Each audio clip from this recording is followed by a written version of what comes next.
ሰላም እንዲናችሁ ውድ የማን ዩናይትድ ኢትዮ ፋንስ ተከታታዮች በያላችሁበት ሰላማችሁ ይብዛ። ይህን ዜና በማጠናከርበት ወቅት እንግዲህ አንድ ሰበር መረጃ ደርሶኛል። እንግዲህ ፓትሪክ ዶርጉ ባጋጠመው ጉዳት ምክንያት ለ10 ሳምንት ከሜዳ እንደሚርቅ ዘ አትሌቲክስ ዘግቧል። እንግዲህ ተጫዋቹ በቅርብ ሳምንታት በጣም ድንቅ የሚባል እንቅስቃሴን ማስመልከቱ የሚታወቅ ጉዳይ ነው። ታዲያ አሁን የሚወጡት መረጃዎች እንደሚያስመለክቱት ከሆነ ለ10 ሳምንታት ከሜዳ እንደሚርቅ ነው። እንግዲህ ለ10 ሳምንታት ከሜዳ ውጭ የሚሆነው ፓትሪክ ዶርጉ 8 ጨዋታዎች የሚያመልጡ ሲሆን ወደ ሜዳ የሚመለሰው ሚያዝያ 1 ላይ ከሊድስ ጋር በሚደረገው ጨዋታ እንደሆነ ዘ አትሌቲክስ አያይዞ ዘግቧል። እንግዲህ ተጫዋቹ በጣም ድንቅ ብቃት እያሳየ በነበረበት ወቅት ይሄ ነገር ማጋጠሙ ትንሽ ያሳዝናል። ሌሎች መረጃዎችንም እንግዲህ የማቀርብላችሁ ይሆናል። ዝውውርን በተመለከተ እንግዲህ በውድድር ዓመቱ መጨረሻ ማንቸስተር ዩናይትድን የሚለቀው አማካኝ ካዝሜሮ ብቻ ላይሆን ይችላል ተብሏል። የማኑኤል ኡጋርቴም የኦልድ ትራፎርድ የወደፊት ቆይታ አጠራጣሪ እንደሆነ ነው እየተገለጸ የሚገኘው። ተጫዋቹ እንግዲህ በማንቸስተር ዩናይትድ ቤት ይህን ያህል የተጠበቀውን እንቅስቃሴ እያስመለከተ አይደለም እና ይህንን ማስመልከቱ እንግዲህ ማኑኤል ኡጋርቴ ከማንቸስተር ዩናይትድ ቤት የመልቀቁ ነገር የማይቀር ነገር እንደሆነ ታማኝ የሚባሉ የዜና አውታሮች እየገለጹት ይገኛሉ።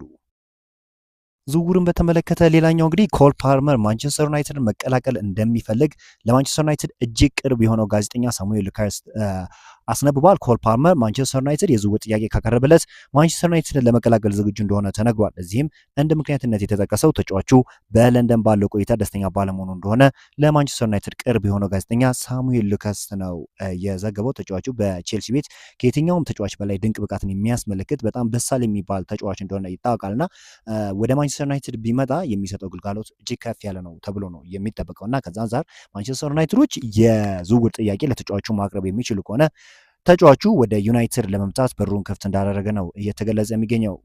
ማንቸስተር ዩናይትዶች በቀጣዮቹ ቀናት የሜኑን ውል ለማራዘም ጥረቱን አጠናክረው እንደሚቀጥል ተገልጿል። ማንቸስተር ዩናይትድ በተጫዋቹ ላይ ያለው እምነትን ማሳየት የሚፈልግ ሲሆን እስከ ጥር መስኮት መጨረሻ ቀናት ድረስ የውሉን ጉዳይ ማጠናቀቅ እንደሚፈልግ ተገልጿል። ማንቸስተር ዩናይትድ የተጫዋቹን ደሞዝ በማሻሻል የረጅም ዓመት ኮንትራት ሊያቀርብለት ይፈልጋል ተብሏል። ሜኖ በጭራሽ ከማንቸስተር ዩናይትድ የመልቀቅ ፍላጎት እንዳልነበረው ሲገለጽ የጨዋታ ደጋ የተነፈቀ ጊዜ እንኳን በውሰት ውስጥ ብቻ መመለስ ይፈልግ እንደነበር ተሰምቷል። በማንቸስተር ዩናይትድ ቤት የመቆየት ከፍተኛ ፍላጎት ነበረው። ነገር ግን ከአሰልጣኝ ሩበን አሞሪም ጋር ጥሩ የሚባል ጊዜን ማሳለፍ አልቻሉም። ጥሩ የሆነ ሪሌሽን የላቸውም እና ከዛ አንጻር አሁን የአሰልጣኝ ሩበን አሞሪም ከማንቸስተር ዩናይትድ ኃላፊነት መነሳታቸውን ተከትሎ ተጫዋቹ እንግዲህ በማንቸስተር ዩናይትድ ቤት ደስተኛ እንደሆነና ውሉንም ለማራዘም ዝግጁ እንደሆነ ነው እየተገለጸ የሚገኘው። ሁለት ተከላካዮች አሉ እንግዲህ ከኳስ ጋር ምቾት ያላቸው ሆኖም በመከላከሉ ደካማ የሆኑ አሊያም በመከላከል ጎበዝ ሆነው ከኳስ ጋር ምቾት የሚሰማቸው። እርሱ ግን እንግዲህ በሁለቱም መመዘኛ ብንወስደው ምንም ነገር የማይጎሉ አይነት ተጫዋች ነው። ኳስ እግሩ ላይ ስትሆን በሶስትና አራት ተጫዋቾች ፕረስ እየተደረገ ያለው መረጋጋትና በራስ መተማመን እጅግ ያስቀናል። ጨዋታዎችን በቴሌቪዥን መስኮት እየተከታተሉ ከሆነ የሺህ ደጋፊ ጩኸት ሳይደናገጥ ከከባቢው ወጥቶ ቡድኑን ወደ ማጥቃት እንቅስቃሴ ይቀይራል። ሲያሻው ደግሞ ከተከላካይ ጀርባ የሚጣሉ ረጃጅም ኳሶችን 10 ተጋጣሚ ተጫዋቾች ፕረስ ቢያደርጉት እንኳን ጅል አድርጎ አጥቂዎችን ከበረኛ ፊት ለፊት ያገናኛል። ኳስ ከእግሩ ወጣ የተጋጣሚ ተጫዋች ጋር ስትሆን ወደ ራስ ቀጠና ከኳስ ጋር ቤተ መቅደስ ውስጥ እንደገባች ውሻ ባለው ነገር ሁሉ እየደበደበ ይቀበላልና መቼ እንደመጣ የቱ ጋር እንደደረሰበት ሳታው ከመሬት አዋዶ ራስን ማስታወቂያ ቦርዱ ጋር ስትላተም ታገኘዋለና ይህ ሊዛንድሮ ማርቲኔዝ ለማንቸስተር ዩናይትድ ይዞት የመጣው ነገር በጣም ትልቅ የሚባል ነገር ነው። በአያክስ ቤት በጣም ድንቅ ብቃቱን ማስመልከት ችሎ ነበረ። አንዳንድ ቪዲዮዎችን መመልከት ችዬ ነበር ገና ማንቸስተር ዩናይትድ ሳይቀላቀልና በማንቸስተር ዩናይትድ ቤትም ተመሳሳይ ነገር ነው እያስመለከተ የሚገኘው። ፋይቲንግ ስፕሪት አለው ተጫዋቹ በነገራችን ላይና ለማንቸስተር ዩናይትድ እንደ ካዝሜሮና እንደ ሊዛንድሮ ማርቲኔዝ አይነት ተፋላሚ ተጫዋቾች መኖራቸው ምን ያህል ግልጋሎት ምን ያህል ጥቅም እየሰጠ እንደሆነ ሁላችንም ልናስተውለው የሚገባ ጉዳይ ነው። ሰነ ላመንስ ስለ ፉልሃሙ ጨዋታ እንዲህ ሲል ተናግሯል። አንዳንድ ጊዜ እንዲህ አይነት ጨዋታዎች ማለትም የግድ ማሸነፍ አለባቸው ተብለው የሚታሰቡ ጨዋታዎች ከሁሉ ይበልጥ አስቸጋሪና ፈታኝ ሊሆኑ ይችላሉ። የውድድር ዘመኑ ለማለቅ ገና ብዙ ይቀርዋል። ስለዚህ አሁን ላይ ሆነን ስለ መጨረሻው ማሰብ ወይም የደረጃ ሰንጠረዡን ብቻ ማየት አንፈልግም ብሏል። ምንም እንኳን 4ኛ ደረጃ ላይ መሆናችንን ብናውቅም ከትልልቅ ቡድኖች ጋር መወዳደርና ማሸነፍ እንደምንችል መስክረናል። አሁን ግን ትኩረታችን መሆን ያለበት እንደ ፉልሃም ተከላክለው የሚጫወቱ ቡድኖችን ማሸነፍ ላይ ነው ብሏል። ትልቅ ቡድን እስከሆንክ ድረስ እንዲህ አይነት ጨዋታዎችን ጭምር ማሸነፍ ይኖርብሃል ሲል ነው የተናገረው። በነገራችን ላይ የሰነ ላመንስን ሀሳብ ነው የምጋራው። ማንቸስተር ዩናይትዶች እንግዲህ ከዚህ በፊትም ተመልክታችሁ ከሆነ በትላልቅ ጨዋታ የሚቸገር አይነት ክለብ አይደለም። በሚገባ አቅሙን አውጥቶ በሩበን አሞሪም ጊዜ መመልከት ችለናል። ትላልቅ ጨዋታዎችን ለማሸነፍ ሲቸገር አልተመለከትንም እና አሁን የማንቸስተር ዩናይትድ ችግር ትናንሽ ጨዋታዎችን ከሚድ ቴብል ክለቦች ጋር ያለው ውጤት ነው።